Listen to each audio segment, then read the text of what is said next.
Alors, on va se faire un petit exemple là, de problème de stoichiométrie.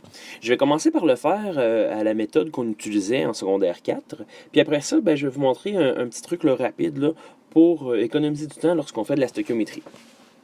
Donc, on va imaginer un problème là, pour que ce soit plus simple. On dit, à température et pression normale, quel volume de diazote est nécessaire à la synthèse de 22,4 litres d'ammoniac selon la réaction suivante? Donc, on a notre réaction. Avant, l'an passé, ce qu'on faisait, c'est que sous notre réaction, on se construisait une espèce de petit tableau. On inscrivait là, dans notre tableau le nombre de moles dans la première ligne, puis,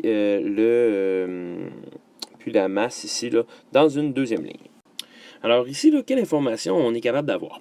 Donc, on a notre température, notre pression, puis le volume d'ammoniac. Donc, comme on a la température de l'ammoniac, la pression de l'ammoniac, puis le volume d'ammoniac, on va être facilement capable ici de trouver le nombre de moles d'ammoniac. Il manque une petite ligne là, ici, là, j'avais oublié de faire ma flèche. Donc, on fait le calcul, j'écris ça rapidement. On peut donc ici là, faire une relation PV est égale à nRT.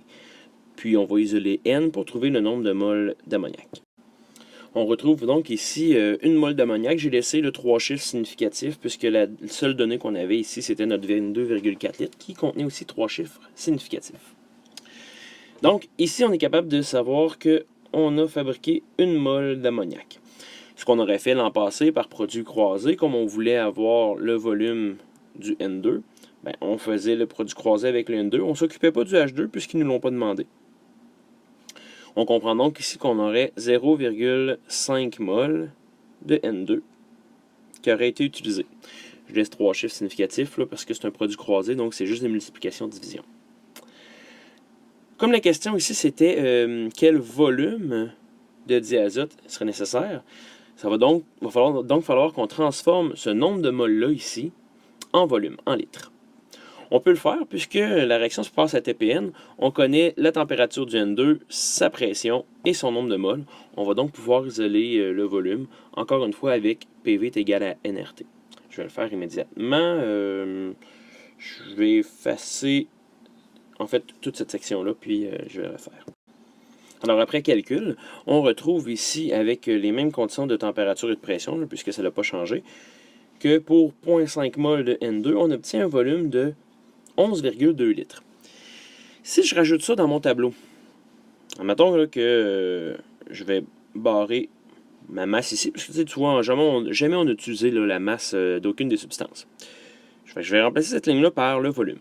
Okay? Donc ici, j'avais fabriqué 22,4 litres d'ammoniac. Je viens de constater que ça m'a pris 11,2 litres de N2. On constate que 11,2, c'est la moitié de 22,4.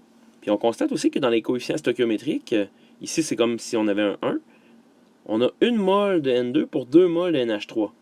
Donc le coefficient stoichiométrique du N2 est la moitié du coefficient stoichiométrique du NH3. En gros, ce qu'on aurait pu faire, on aurait pu ne pas faire ces équations-là, ne pas passer par les mols et tout simplement faire un produit croisé. Si on a fait directement au départ 22,4 litres fois 1 divisé par 2, ça nous aurait donné notre 11,2 litres. Puis en plus, on aurait aussi respecté les chiffres significatifs de façon vraiment très très simple. Si la question, si par exemple, ça c'était la question A, si par exemple dans la question B, on te demandait quel volume de diazote, quel volume de dihydrogène serait nécessaire à la fabrication de 22,4 litres, donc si on voulait ce volume-là, de la même façon, on va tout simplement faire un produit croisé. Donc 22,4 litres fois 3 divisé par 2. On obtiendrait un total de 33,6 litres de H2. Alors pourquoi ça marche? Pourquoi on peut tout simplement faire un produit croisé comme ça sans passer par les mols? C'est tout simplement parce que si on se rappelle, dans les mêmes conditions de température et de pression, on se rappelle que le nombre de moles de n'importe quel gaz occupe exactement le même volume. Fait que finalement, on peut dire que 1 mol de N2, ça occupe exactement le même volume qu'une mol de NH3. Donc, si j'ai besoin de 2 mols de NH3, je vais avoir tout simplement le double du volume du N2. Tout simplement parce que tous les gaz occupent exactement le même espace. Bon. Il y en a que ça peut bugger, là, le fait qu'on puisse prendre 11 litres d'un gaz puis 33 litres d'un autre pour en faire 22 litres d'un troisième. On voit que clairement, là, les volumes ne s'additionnent pas, ils ne sont pas égaux. Il n'y a pas de loi de conservation du volume avec les gaz. Contrairement à l'an passé où on avait la loi de conservation de la masse. La raison est bien simple, là, si on fait un dessin de la situation. Alors ici, j'ai dessiné là, les atomes avant la réaction. Donc, on a les particules de H2, puis les particules de N2. Ça, c'est avant de faire des réactions chimiques. Une fois qu'il va y avoir réaction chimique entre l'azote et l'hydrogène, on va passer à cette situation suivante. On constate rapidement, là, finalement, qu'il y a beaucoup moins de gaz après qu'avant. Ici, on a 1, 2, 3, 4, 5, 6, 7, 8 particules de gaz, alors qu'ici, on en a 4. C'est donc normal, si on veut garder la même pression, que ces gaz-là occupent moins de volume que ces particules-là. Alors, si on résume, là, finalement, là, lorsqu'on fait de la stoichiométrie, si on analyse que des gaz, on peut ne pas passer par les moles et tout simplement faire des produits croisés entre les nombres de moles et entre les coefficients stoichiométriques, finalement, et les volumes.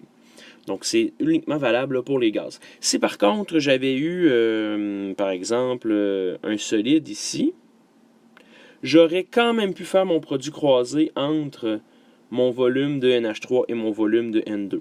Hein, parce que, dans le fond, ici, mon solide, ben, je m'en fous, là, je ne l'analysais pas. Par contre, si dans ma question, j'utilise un volume de NH3 et on me demande le nombre de moles de H2 nécessaire, ou le volume, ben, je ne peux pas faire des produits croisés. Donc, c'est uniquement valable pour les gaz.